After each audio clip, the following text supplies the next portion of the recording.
네, 할렐루야. 수요 저녁 예배 자리에 함께 오고 계신 우리 수지산성 가족 여러분을 예수님의 이름으로 환영하고 축복합니다.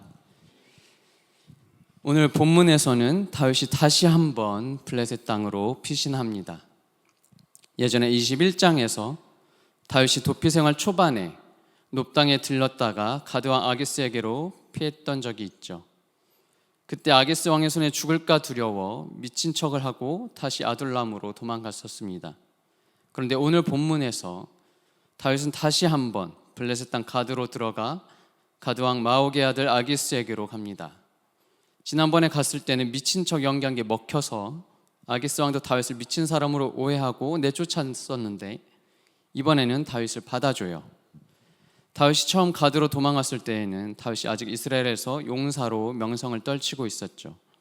이스라엘 백성들이 사울의 죽인 자는 천천히요 다윗은 만만히로다 하며 다윗을 높이 사고 있었고, 블레셋에게도 다윗은 거인이자 챔피언인 골리앗을 물리친 위협적인 존재였습니다. 다윗이 나타나기만 하면 블레셋은 항상 패배를 맛봐야 할 정도였으니까요. 그러니 그때 다윗의 가드 망명은 마치 불나방이 불을 향해 날아드는 것과 다름없는 짓이었습니다. 스스로 목숨을 적진에 갖다 바치는 꼴이었죠. 다윗도 자신의 판단착오였음을 직감하고 아기스 왕 앞에서 미친 척하는 기질을 발휘해서 빠져나올 수 있었습니다. 그러나 이번에 다윗이 가드를 다시 방문했을 때는 오랜 도피 생활로 인해 그와 600명이 넘는 무리들의 행색은 남루할 대로 남루해져 있었죠. 전쟁 영웅의 위협적인 용모는 사라지고 없었습니다. 거기다 그에게는 군사력이 있는 600명의 장정들도 함께하고 있었지만 그 식솔들의 안전과 생계까지 사울의 추격으로부터 책임져야만 하는 절박한 상황이었습니다. 그래서 다윗은 아기스에게 망명을 요청하면서 일종의 계약을 맺었던 걸로 보입니다. 자신과 함께 600명의 군사들이 가드왕 아기스의 용병이 되어 그에게 군사력을 보태주는 대신 식솔들의 안전과 생계를 책임져 달라고 말이죠.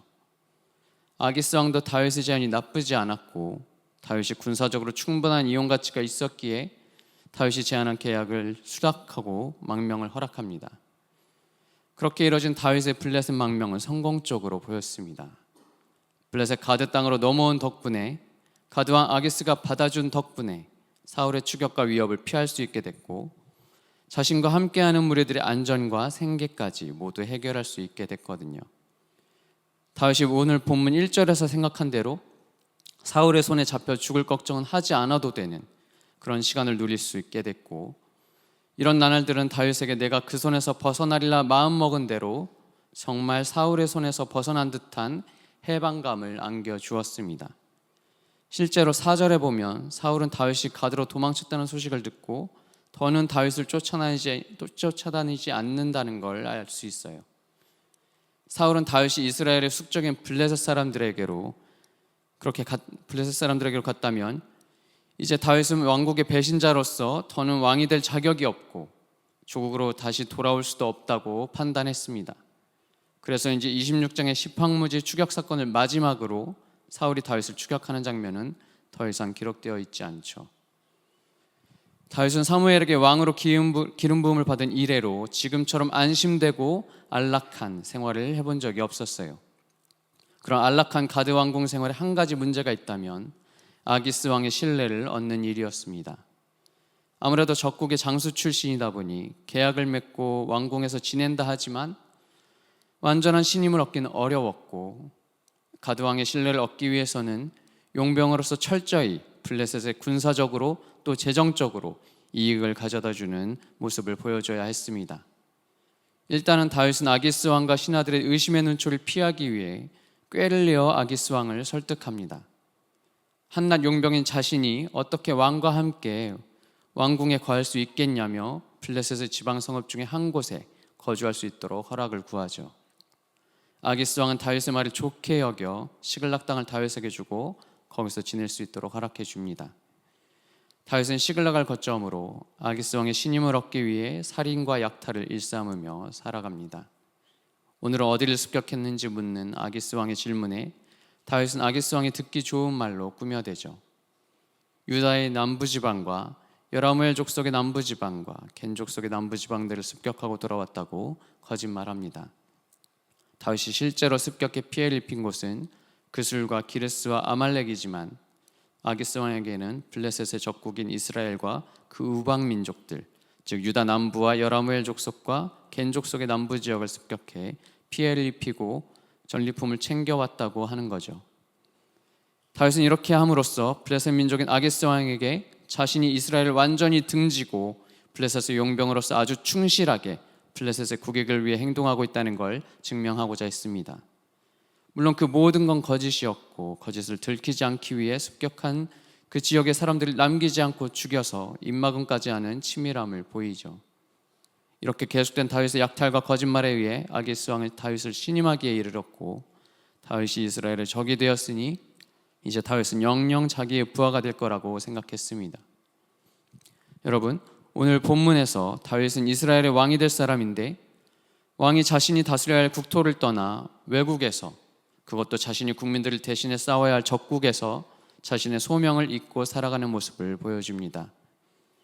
그것도 적국 왕의 신임을 얻고 자신과 식솔들의 생계를 위해 수단과 방법을 가리지 않는 비양심적인 용병으로 전락한 채 말이죠.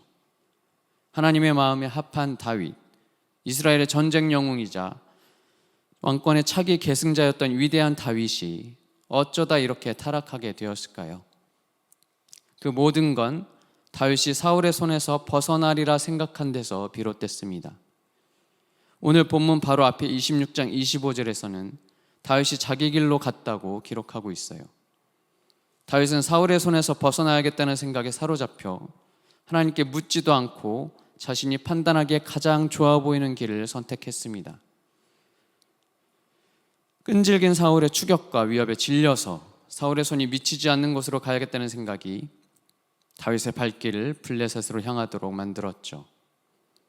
그러나 그 결과는 오늘 본문에서 나와 있듯이 사울의 위협은 피했을지언정 하나님 나라의 왕답지 않게 살인과 약탈과 거짓을 일삼으며 결국 블레셋 왕의 손아귀에서 벗어나지 못하고 그의 부하가 되어가게 만들고 있었습니다. 하나님의 나라 이스라엘의 왕이 될 사람이 하나님을 대적하는 블레셋의 종이 되어가고 있었던 거죠. 언약의 땅에서 사울이라는 고난의 손을 벗어나려고 했다가 언약 밖의 세상에서 세상 임금의 손아귀에 사로잡혀 세상의 부하가 되고 만 거죠. 오늘 본문 속 다윗의 행적은 그저 옛날 고대 이스라엘의 우여곡절을 걷고 왕이 됐던 한 사람의 고생담으로 그치지 않습니다. 이러한 다윗의 모습은 오늘날 그리스도인으로 살아가고 있는 우리에게도 심각한 경각심을 일깨워주고 있는 경고장과도 같아요. 예수님 믿고 구원받은 우리들도 다윗이 기름 부음 받아 왕으로 선택받은 것처럼 침례받고 예수님과 하나 되어 이 땅에서 하나님의 나라의 방식으로 살아야 할 왕들로 선택받았고 장차 우리가 들어갈 하나님의 나라 새 예루살렘에서 예수님과 함께 세세토록 다스리는 왕이 될 거란 약속을 받은 사람들입니다. 그러나 아직 죄가 다스리는 이 세상 속에서 하나님 나라의 방식으로 사는 것이 만만치가 않고 다가올 하나님의 나라에서 다스릴 왕이 될 때까지 그 약속을 기다리기가 너무나도 어렵죠. 처음에 예수님을 믿으면 모든 게 잘 될 것만 같고 승승장구할 것만 같았는데 시간이 가면 갈수록 세상이 우리를 가만두지 않습니다. 사울이 장차 왕이 될 다윗을 계속 죽이려고 쫓아다니듯이 우리가 하나님 나라의 왕으로서 예수님을 더 신실하게 믿으려고 하면 할수록 우리의 믿음을 죽이려고 더 거센 반대와 고난들이 들이닥칩니다. 때로는 예수님을 괜히 믿어서 이 고생을 한다는 생각이 들기도 하죠. 이러다 죽겠다 싶어서 예수님을 그만 믿어야겠다, 교회 그만 나가야겠다는 마음도 불쑥불쑥 올라옵니다. 내가 그 고난의 손에서 벗어나려는 생각으로 예수님을 향한 믿음을 내려놓고 신앙생활을 소홀히 하면서 교회 공동체와 멀어져서 세상으로 가면 그때는 더한 고생길이요 거짓과 불법에 빠져 세상 임금의 부하로 전락하는 비극적인 나날을 보내게 된다는 걸 하나님께서 오늘 본문 말씀 속 다윗의 모습을 통해서 우리에게 말씀해 주고 계십니다. 그렇다면 우리가 예수님 믿으며 겪게 되는 고난을 면하려다 세상 임금의 손아귀에 움켜잡혀 살게 되는 비극적인 삶을 면하고 그 손에서 벗어나려면 어떻게 해야 할까요? 지난주에는 우리 목사님들께서 말씀의 교훈을 두 가지로 정리해서 말씀해 주셨는데 저는 오늘도 어김없이 세 가지로 정리해서 함께 살펴보도록 하겠습니다. 우리에게 끊임없이 몰려오는 사울과 같은 고난과 핍박을 벗어나려고 블레셋과 같은 세상으로 피해 들어가지 않기 위해서 취해야 할 첫 번째 삶의 지침, 제가 정말 여러분들에게 이 천국을 조금이라도 맛보게 해드리려고 어마어마한 화면을 준비했습니다. 화면을 함께 보시면서 읽어보시겠습니다. 시작. 왕권의 맹약을 믿어라. 네, 영상 어마어마하지 않나요? 마치 지금 막 천국에 들어온 것 같은 느낌이 듭니다. 네, 우리가 예수님을 믿지 못하도록 계속해서 들이닥치는 고난과 핍박에 못 이겨서 세상으로 도피하지 않으려면 하나님이 우리에게 약속하신 왕권이 반드시 내게 주어지리라 굳게 믿어야 합니다. 오늘 본문 27장 1절입니다. 다윗이 그 마음에 생각하기를 내가 후일에는 사울의 손에 망하리니 블레셋 사람의 땅으로 피하여 들어가는 것이 상책이로다. 사울이 이스라엘 온 경내에서 나를 수색하다가 절망하리니 내가 그 손에서 벗어나리라 하고, 다윗은 머지않아 사울의 손에 죽게 될 거라고 생각했습니다. 죽을지도 모른다는 두려움이 다윗을 엄습했고 사울의 손에 잡혀 죽지 않으려면 블레셋 사람의 땅으로 들어가야 한다고 생각하죠. 블레셋 땅으로 도피하면 사울이 블레셋으로 오지 못할 테니까 자기를 찾는 걸 그만둘 거고, 그러면 다윗은 그토록 자기를 끈질기게 추격하며 괴롭히던 사울의 손에서 드디어 벗어날 수 있을 거라고 판단했습니다. 블레셋으로 망명하면 사울의 위협으로부터 해방될 거라 여겼죠. 다윗은 그게 가장 좋은 방법, 상책이라고 생각했습니다. 그런데 정말 그럴까요? 다윗은 이렇게 생각하기 바로 직전 26장에서 지팡무지로 다시 자신을 추격해온 사울 왕을 충분히 죽일 수 있었지만 지난번 엔게디 황무지에서처럼 사울 왕을 살려주고 그에게 축복을 받았습니다. 사울은 자신의 목숨을 살려준 다윗을 축복하며 그의 목숨을 다시는 해치려 하지 않을 것이고 다윗이 큰 일을 할 것이며 반드시 그가 승리할 거라고 위로해 줬습니다. 심지어 엔게디 광야에서 추격했을 때는 다윗이 그렇게 또 살려줬을 때 다윗이 왕이 될 걸 알고 이스라엘이 다윗의 손에 견고히 세워질 걸 안다고까지 했습니다. 물론 사울은 악한 영에 시달리고 있었기에 다윗이 자신의 목숨에 손대지 않은 사실에 감동하며 축복했다가도 다시 돌아서서 언제 그랬냐는 듯 다윗을 죽이려고 추격하곤 했죠. 다윗은 사울의 말을 신뢰할 수 없었을 겁니다. 하지만 다윗을 축복하고 다윗이 왕이 될 거라고 확인을 시켜준 사람은 사울뿐만이 아니었습니다. 요나단이 그랬고, 아비가일이 그랬고, 갓 선지자가 그랬고, 사무엘이 그랬습니다. 하나님께서 다윗을 기름으로 왕으로 선택하시고 세우신 그날부터 하나님께서는 계속해서 다윗에게 사람들을 보내셔서 그가 반드시 이스라엘의 왕이 될 것이라고 확인시켜 주시고 보증해 주셨어요. 다윗은 하나님이 붙여주신 사람들의 말을 통해 하나님의 약속을 재확인하며 믿음을 발휘하면서 스스로를 체근해야 했습니다. 나는 하나님의 말씀대로 반드시 이스라엘의 왕이 될 것이다. 지금은 사울에게 매일 쫓기는 신세지만 언젠가 사울은 물러나고 나는 왕자에 오를 것이다. 그때까지 아무리 사람들이 나를 밀고 하고 사울이 나를 죽이려 할지라도 나는 죽지 않는다. 난 하나님의 약속은 반드시 이루어질 테니까. 그렇게 자신에게 반드시 왕권이 주어지리라 믿고 시팡무지에서 사울의 축복을 받으며 헤어진 뒤에는 이제 어떻게 해야 할지, 어디로 가야 할지 하나님께 묻고 행로를 결정했어야 합니다. 그랬어야 하는데 아쉽게도 다윗은 하나님께서 그에게 굳게 하신 언약을 믿지 못했죠. 26장 25절에서 다윗은 자기 길로 갔다고 기록하고 있습니다. 하나님께 어떻게 해야 할지 묻지 않고 자기 생각에 좋은 대로 더 이상 사울에게 시달리기 싫으니 사울의 손이 닿지 않는 블레셋으로 가야겠다 마음먹었죠. 블레셋으로 망명해야겠다는 생각이 다윗을 점점 헤어나올 수 없는 거짓된 삶으로 몰아가게 될 거라고는 생각하지 못한 채 말입니다. 우리들도 예수님을 믿고서 살아가다 보면 믿음이 시험대 위에 오르게 될 때가 있습니다. 더 이상 예수님을 믿으려 하면 할수록, 말씀에 순종하려 하면 할수록 여러 가지 방해와 어려움과 고난들이 삶에 들이닥칠 때가 있죠. 마귀는 우리가 예수님을 믿고 구원받는 걸 극도로 싫어하기 때문에 어떻게든 우리로 하여금 예수님을 믿지 못하게 하고 믿음에서 떠나게 하려고 모든 수단을 동원해 우리를 방해하고 있기 때문입니다. 예수 적당히 믿으라고 하면서 선을 긋는 사람들, 관계가 어긋나기 시작하는 가족들, 직장이나 사업장에서 겪게 되는 어려움들, 뒤따라오는 재정적인 문제들, 갑자기 찾아오는 질병 외에도 예상치 못한 고난들이 사방에서 들이닥치곤 합니다. 그럴 때 마음속에 불쑥 이런 생각이 들죠. 아, 예수 괜히 믿었다. 예수 믿는 거 힘들기만 하고 좋은 거 하나 없네. 꼭 이렇게 살아야 하나? 이렇게까지 하면서 살지 않아도 되잖아. 그래, 남들 다 하는데 나도 이 정도는 어겨도 되지. 이 정도는 해도 되지. 그런다고 벌 받는 것도 아니고 예수님도 뭐라고 하시진 않을 거야. 내가 아는 예수님 그런 분이 아니야. 이렇게 살다가 난 세상에서 살아남지 못할 거야. 이렇게 살다간 망할 거야. 그런 생각에 하나둘씩 타협하면서 말씀 따라 지켜왔던 것들, 또 금해왔던 것들이 해이해지고 블레셋 같은 세상에 한 발 두 발 걸치기 시작하죠. 그렇게 시작된 타협이 결국 예수님은 안 계신가 보다. 하나님은 없어.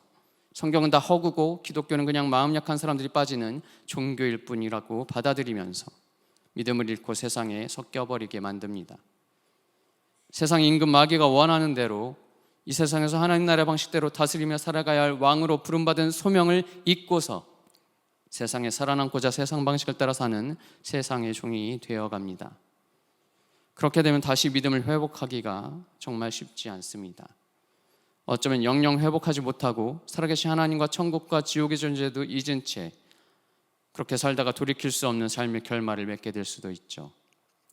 그렇게 되기 전에 믿음으로 인해 고난을 겪게 된다면 하나님께서 우리를 이 땅과 다가올 하나님의 나라에서 왕으로 선택하셔서 세우셨다는 사실을 기억합시다.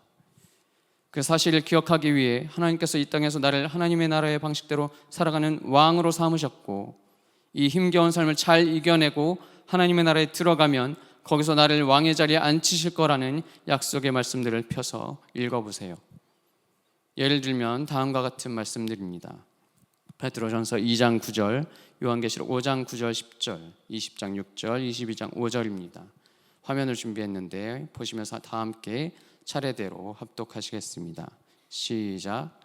오직 너희는 택하신 족속이요 왕같은 제사장들이요 거룩한 나라요 그의 소유된 백성이니 이는 너희를 어두운 데서 불러내어 그의 기이한 빛에 들어가게 하신 자의 아름다운 덕을 선전하게 하려 하심이라. 계시록 5장 9절 10절입니다. 각 족속과 방언과 백성과 나라 가운데서 사람들을 피로 사서 하나님께 드리시고 저희로 우리 하나님 앞에서 나라와 제사장을 삼으셨으니 저희가 땅에서 왕노릇 하리로다 하더라. 이 첫째 부활에 참여하는 자들은 복이 있고 거룩하도다.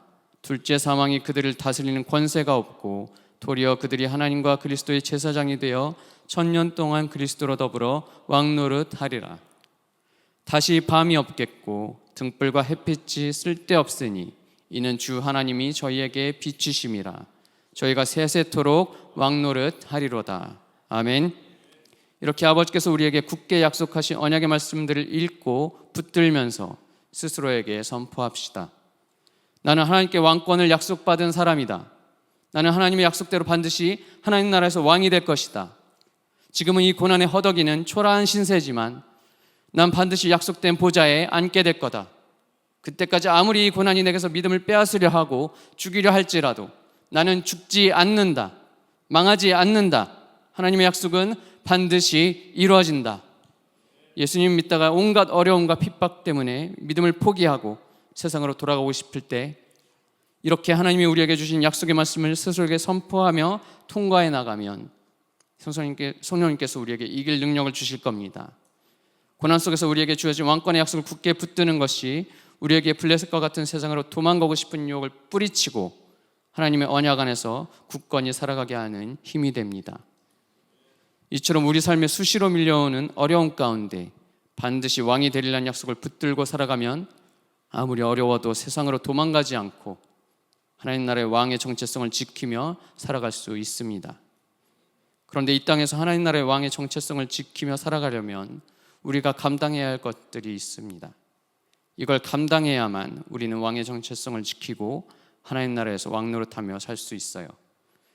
우리에게 끊임없이 몰려오는 고난과 핍박에도 세상으로 도피하지 않고 왕의 정체성을 지키며 살기 위해 왕권의 언약을 굳게 믿음과 동시에 취해야 할 두 번째 삶의 지침, 다 함께 화면을 보시면서 읽어보시겠습니다. 시작. 왕관의 무게를 견뎌라. 네, 왕관을 쓰려는 자, 그 무게를 견뎌라 라는 말이 있죠. 영국의 너무나도 유명한 작가 셰익스피어가 그의 희곡 헨리 4세에서 남긴 말입니다. 왕관을 쓴 자에게는 명예와 권력과 함께 그만큼 막중한 책임이 따른다는 뜻입니다. 이 말처럼 우리도 하나님이 우리에게 주신 왕관의 무게, 곧 이 땅에서 하나님 나라의 왕으로서 하나님 나라의 방식으로 다스리며 살아가는 그 삶의 무게를 견뎌내야 합니다. 오늘 본문 8절부터 11절입니다. 다윗과 그의 사람들이 올라가서 그슬 사람과 기르스 사람과 아말렉 사람을 침노하였으니 그들은 옛적부터 술과 애굽 땅으로 지나가는 지방의 거민이라. 다윗이 그 땅을 쳐서 남녀를 살려두지 아니하고 양과 소와 나귀와 약대와 의복을 취하고 돌아와서 아기스에게 이르매, 아기스가 가로되 너희가 오늘 누구를 침노하였느냐? 다윗이 가로되 유다 남방과 여라무엘 사람의 남방과 겐 사람의 남방이니이다. 다윗이 그 남녀를 살려 가드로 데려가지 아니한 것은 그의 생각에 그들이 우리에게 대하여 이르기를 다윗의 행사가 이러하여 블레셋 사람의 지방에 거하는 동안에 이같이 행하는 습관이 있다 할까 두려워함이었더라. 네, 다윗은 사울의 손에서 벗어나고자 들어간 블레셋 땅 가드에서 자신에게 딸린 600명의 장정들과 그 식솔들의 생계를 책임지고 동시에 아기스 왕에게 신임까지 얻어야 했습니다. 그래서 그가 선택한 방법은 이스라엘의 왕이 아닌 블레셋의 용병으로서 이것저것을 습격하고 탈취한 가축과 의복으로 자기 일행들의 필요도 공급하고 아기스 왕에게 전리품을 바쳐서 신뢰를 얻는 것이었죠. 이 과정에서 다윗은 그 자신의 안위를 위해 많은 사람들을 죽이고 약탈하고 심지어 아기스 왕에게 이스라엘과 이스라엘의 우방 민족들의 땅을 습격했다는 거짓말까지 일삼게 됩니다. 하나님이 다스리시는 나라의 왕이 되어 공의와 정의로 백성들을 통치해야 할 사람이, 그런 사람이 갖춰야 할 모습과는 너무나도 동떨어진 모습을 하고 있었죠. 하나님께 묻지 않고 결정한 망명이다 보니 다윗은 거기서 살아남기 위해 온갖 불법을 저지르는데 거리낌이 없어요. 자신의 행적이 아기스 왕에게 탄로날까 봐 습격한 지역의 그 모든 사람들을 남김없이 죽여 입막음을 합니다.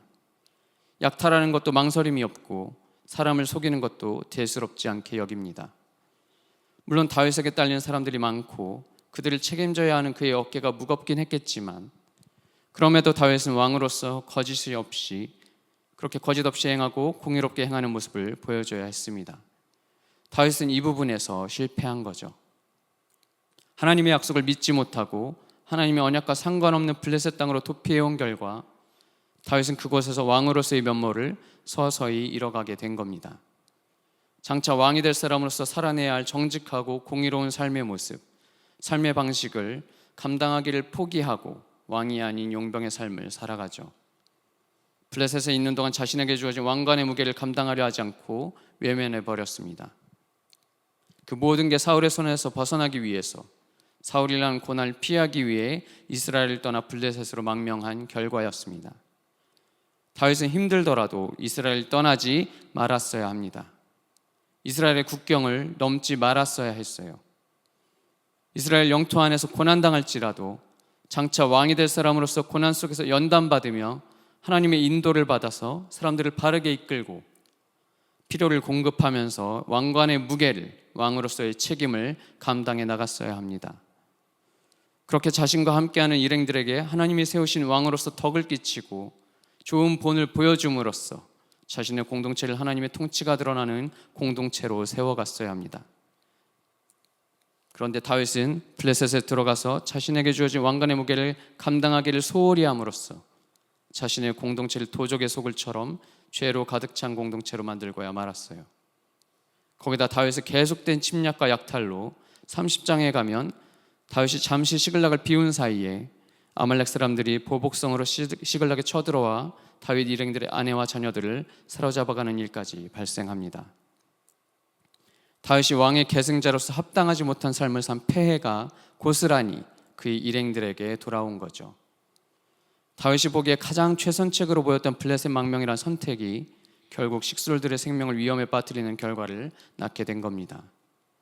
우리도 살면서 고난에 못 이겨 삶에서 거룩함을 잃어갈 때가 있죠. 사업을 하는데 정직하게 하면 수익을 많이 낼 수가 없으니 결국 여기저기 남들 하는 것처럼 편법을 쓰게 되고 일은 많이 시키면서 급여는 충분히 지급하지 않거나 끊었던 술, 담배, 음란물을 다시 찾기도 하고 다른 사람을 위한 배려가 줄어들고 내 자신만 우선시하게 됩니다. 그러다 보면 하나님께 드리는 11조와 헌금 생활의 고백도 뜸해지기 마련이죠. 그 외에 삶의 많은 곳에서 세상에서 인정받고 살아남고자 하나님 나라의 방식으로 살아내지 못한 채 세상 논리와 방식에 타협하게 됩니다. 그러고서 교회에 나와 아무 문제 없이 잘 살고 있다는 얼굴로 가면을 쓰고 살아가요. 세상의 빛과 소금이 되어 지배하고 소비하는 게 당연한 이 세상에서 섬기고 나누는 하나님 나라와 십자가 방식의 삶을 통해 내가 있는 곳에 하나님의 통치가 임하게 해야 하는데 점차 내게 주어진 왕관의 무게, 책임을 잊어버리게 됩니다. 여러분, 우리는 하나님 나라의 왕으로서 내가 있는 곳에 사랑과 공의를 흘려보내며 고난 속에서도 우리에게 주어진 왕관의 무게를 잘 감당해 나가야 합니다. 삶이 고단하고 어려워서 온갖 방해와 핍박에 못 이겨서 사랑과 섬김의 삶을 떠나 하나둘씩 편법과 불법과 거짓에 물들어간다면 우리도 오늘 본문 속 다윗처럼 나의 가정과 직장과 공동체를 어느덧 죄로 물들이게 될지도 모릅니다. 또 나의 어리석은 선택으로 인해 그 피해를 나의 가정과 교회 공동체와 직장과 사업체가 고스란히 받게 될지도 모르죠. 그렇게 되기 전에 내 삶에 닥쳐오는 온갖 어려움과 고난이 힘들다고 믿음을 저버리고 세상으로 가지 마시고 교회 공동체와 내가 있는 자리에서 고난 속에서 연단받으며 왕관의 무게를 잘 감당해 나가는 우리 모두가 되기를 간절히 소망합니다. 베드로 사도도 우리에게 이렇게 권면하고 있습니다. 베드로전서 4장 12절 13절입니다. 화면 보시면서 함께 읽어볼까요? 시작. 사랑하는 자들아, 너희를 시련하려고 오는 불시험을 이상한 일 당하는 것 같이 이상히 여기지 말고 오직 너희가 그리스도의 고난에 참여하는 것으로 즐거워하라. 이는 그의 영광을 나타내실 때에 너희로 즐거워하고 기뻐하게 하려 함이라. 아멘. 말씀처럼 끊임없는 고난과 핍박 속에서도 왕권의 언약을 굳게 붙들고 사랑과 섬김의 삶으로 왕관의 무게를 견뎌나가는 삶이 마냥 힘든 것만은 아닙니다. 예수님의 고난에 동참하고 있다는 사실에 얼마든지 기쁨을 누릴 수도 있어요. 베드로 사도는 우리를 시련하려고 오는 불시험과 같은 고난이 우리를 그리스도의 고난에 동참하게 하며 예수님께서 이 땅에 다시 오실 때 우리로 하여금 즐거워하고 기뻐하게 한다고 말하고 있습니다. 그 이유는 이 땅에서의 왕관의 무게를 감당하며 불시험과 같은 고난을 통과한 뒤에는 우리에게 약속된 나라가 기다리고 있기 때문입니다. 약속된 그 나라가 우리를 끊임없이 몰려오는 고난과 핍박에도 굴하지 않고 이 땅에서의 왕의 정체성을 지키며 살게 해주는 원동력이자 기쁨이 됩니다. 그래서 왕권의 언약을 굳게 믿고 하나님 나라의 방식으로 살며 왕관의 무게를 견딤과 동시에 또 취해야 할 마지막 지침은 다음과 같습니다. 다 함께 화면을 보면서 읽어보시겠습니다. 시작. 왕국의 미래를 꿈꿔라. 네, 우리는 고난 속에서 하나님이 우리에게 주실 왕권의 약속을 굳게 붙들고 하나님 나라의 왕이 될 사람으로서 책임 있는 삶에 기쁨을 줄 수 있는 우리가 장차 다스릴 왕국을 꿈꾸며 살아야 합니다. 우리가 장차 다스릴 그 왕국을 꿈꾸며 살아야 해요. 오늘 본문 5절부터 7절입니다. 다윗이 아기스에게 이르되 내가 당신께 은혜를 받았거든 지방 성읍 중 한 곳을 주어 나로 거하게 하소서. 당신의 종이 어찌 당신과 함께 왕도에 거하리이까. 아기스가 그날의 시글락을 그에게 주었으므로 시글락이 오늘까지 유다 왕에게 속하니라. 다윗이 블레셋 사람의 지방에 거한 날수는 1년 넉 달이었더라. 다윗은 블레셋 땅에 살면서 아기스 왕에게 시글락을 거주지로 허락받아 거기서 일행들과 함께 살게 됩니다. 사울의 손에서 벗어날 수만 있다면 적국인 블레셋의 일개의 성읍 도시에서 살아도 다윗은 좋기만 했습니다. 다윗은 시글락에 있는 성 안에서 그 전에 이스라엘 광야에서 도망다니던 생활과는 비교도 안 되는 안락한 생활을 누릴 수 있었어요. 더는 먼지나는 광야에서 더위와 추위에 시달리며 쪽잠을 자지 않아도 됐습니다. 폭신폭신한 침대에 몸을 누이고 마음껏 씻고 마음껏 마시고 마음껏 먹으면서 아침이 되면 주변 민족들을 침략하여 노력하고 저녁이 되면 방으로 돌아와 피로를 풀었습니다. 다윗은 그렇게 블레셋 한 지방도시 시글락에서 안락하게 사는데 만족을 느꼈죠. 7절에 보면 다윗이 블레셋 땅에서 지낸 기간이 1년 4개월이라고 기록하고 있습니다. 다윗은 이 기간 동안 자신이 블레셋의 촌마을 시글락과는 비교도 안 되는 영광스러운 왕국의 왕이 될 거란 사실을 까맣게 잊고 지냈어요. 그저 여기가 좋사오니 하며 시글락에 눌러앉을 뻔했습니다. 다윗에게는 왕이 되는 게 전혀 기쁜 일이 아니었죠. 온통 죽음의 위협으로 점철된 기억밖에 없었거든요. 이스라엘에서 왕이 되기 위해 고난을 겪느니 안락한 시글락에서 침략과 약탈을 일삼는 일상이 더 편하고 좋았습니다. 그러나 하나님께서는 다윗에게 시글락에서의 안락한 1년 4개월과는 비교도 안 되는 영광스러운 미래를 계획해놓고 계셨습니다. 다윗 왕국의 영토는 시글락과는 비교도 안 되게 넓었고 그의 통치 기간도 시글락에서의 기간에 비하면 장구했습니다.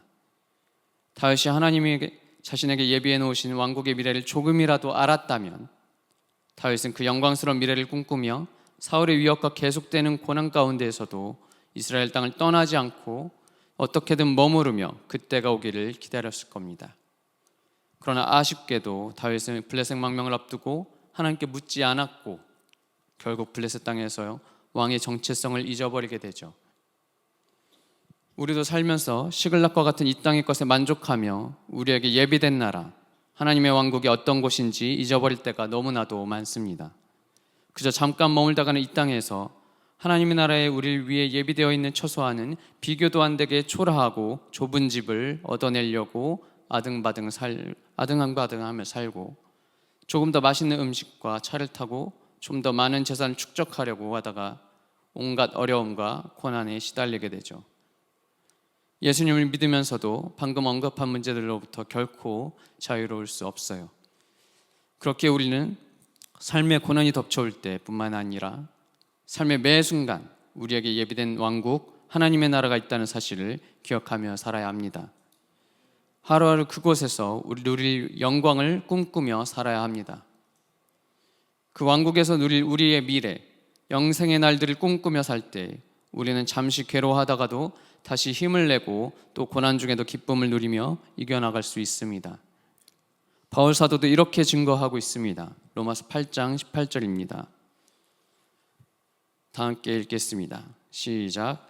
생각건대 현재의 고난은 장차 우리에게 나타날 영광과 좋게 비교할 수 없도다. 아멘.